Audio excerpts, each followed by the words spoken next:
Perkataan Aidilfitri mempunyai nilai tertentu untuk umat Islam. Aidi yang bermaksud berulang, manakala fitri ialah fitrah. Hari Raya Aidilfitri pula bermaksud perayaan fitrah yang disambut pada 1 Syawal tahun Hijrah. Perayaan tersebut juga dikenali sebagai Hari Raya Puasa, Hari Raya Fitrah atau Hari Lebaran.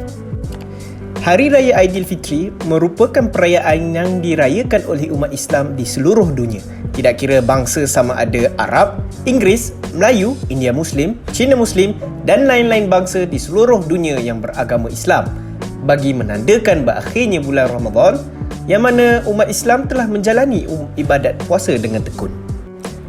Selepas kita melalui proses panjang dalam bulan Ramadan Al-Mubarak, Allah Subhanahu Wa Taala menjadikan beberapa proses untuk memperbaiki perjalanan hidup kita.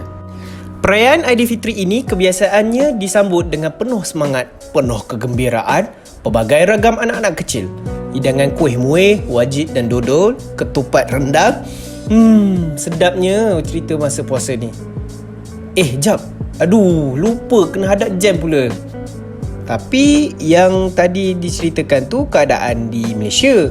Sebenarnya macam mana Nabi Muhammad SAW menyambut Aidilfitri? Jom kita tengok video ni sampai habis. Pertama, menghidupkan malam raya dengan ibadah terutamanya bertakbir. Walaupun hadis ini dikatakan hadis yang dhaif, namun jumhur para ulama membenarkan untuk beramal dengan hadis yang dhaif selagi mana ianya berkaitan dengan fadail amal. Inilah pandangan yang dikemukakan oleh Imam Nawawi. Para alim ulama mengatakan menjadi satu keharusan seorang individu Muslim menghidupkan malam hari raya dengan amal ibadah dengan bertakbir, solat, membaca Al-Quran dan apa saja ibadah yang berdekatkan diri kepada Allah. Malam pertama jangan pula main mercun macam meriam buluh tu . Kedua, memakai pakaian terbaik pada hari raya Aidilfitri. Sahabat baginda Jabir pernah memberitahu sesungguhnya Nabi memiliki pakaian khusus yang hanya dipakai pada 2 hari raya dan hari Jumaat. Riwayat Al-Baihaqi. Al-Baihaqi juga ada meriwayatkan Abdullah bin Umar akan mengenakan sebaik-baik pakaian pada hari raya. Maka berpakaian baru dan cantik pada hari raya adalah amalan sunnah yang pernah dilakukan Rasulullah SAW dan sahabatnya.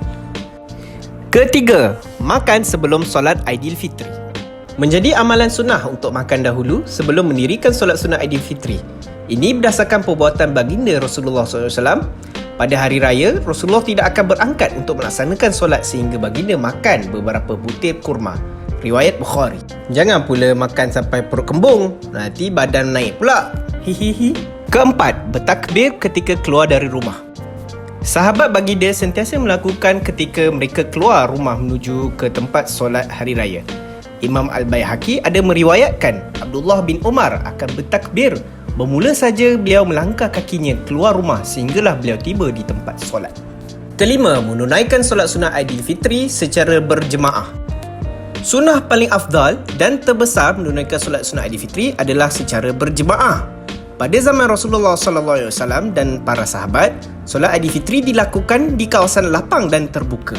Ummu Atiyah memberitahu Rasulullah SAW memerintahkan kepada kami untuk keluar pada hari raya Aidilfitri dan Aidil Adha, sama ada hamba, wanita yang uzur dan juga pemudi.